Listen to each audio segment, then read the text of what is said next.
Hey, how you guys doing? Listen, I have some bad news. And I think I've been kind of building to this over the past little while with different historical posts, and the more that I dig and the more actual fact that I drudge up and then throw on a blackboard, it's gonna be hard to swallow. Are you guys sitting down? Okay. I gotta tell you the truth, right? I gotta tell you the truth, because unless we're truth seekers and we're willing to share, how are we ever gonna get better? We're just going to stay in this perpetual cycle. Here it is. Trump is the symptom, not the problem. I know, I can hear you swearing at me through the screen. But run with me for a second, and I do need a coffee for this. The things he is bringing to light aren't new. The ways in which the United States, let's say, and all the countries behind them, by the way, when I talk about the United States, I talk about them because they're a superpower, because they have the most power to exert in the modern day era. With great power comes great responsibility, and I understand a lot of US people want to just chuck the responsibility Spider-Man part, but nonetheless, here we are. So the reality is, I focus on what they're doing and how they do it. They have been, since the Industrial Revolution, since their World War I sort of arm dealing, rise to economic power beginnings, they have been utilizing that in a foreign relationship in order to take what they want to take, oppress, enslave, and basically negate all international law as it applies to them, because they're always sitting on the winning side.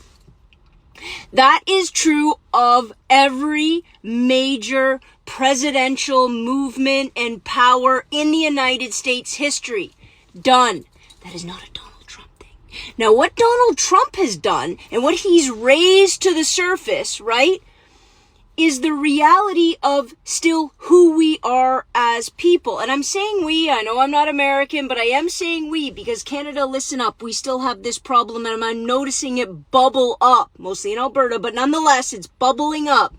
This idea that somehow we become enlightened over the years. Somehow sexism is evaporated, racism is evaporated, classism is evaporated, homophobia, gone. The reality is, we pushed it down.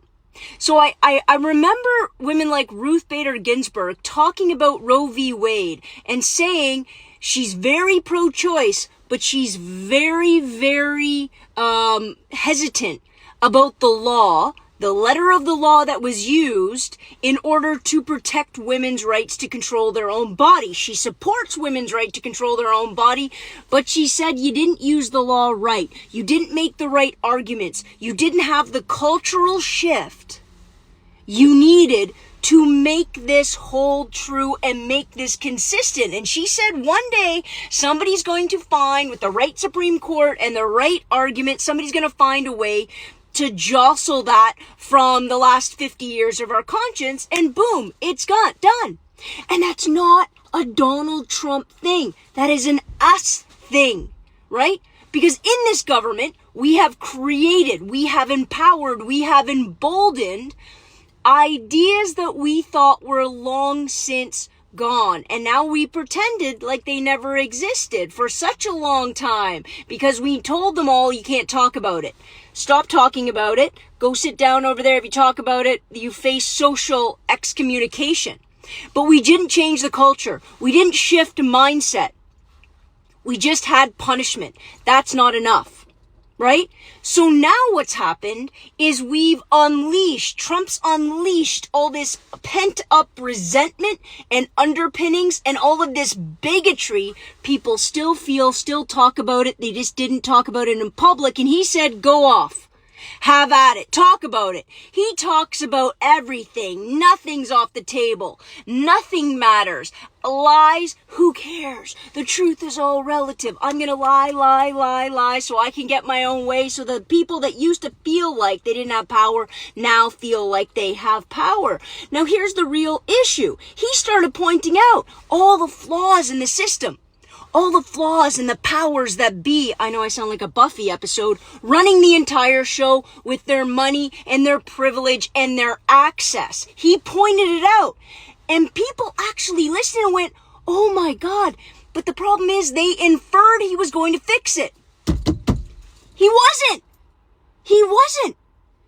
If we really talk about the flaws in democracy, if we're really going to talk about the foundational cracks in this capitalist democratic framework, we need to address the reality that until we fix the system, meaning we're going to have to tear it all down and start rebuilding, it's always going to replicate. You are never going to shake that tree and make sure that the average citizen gets as much power as a billionaire. It is not going to happen.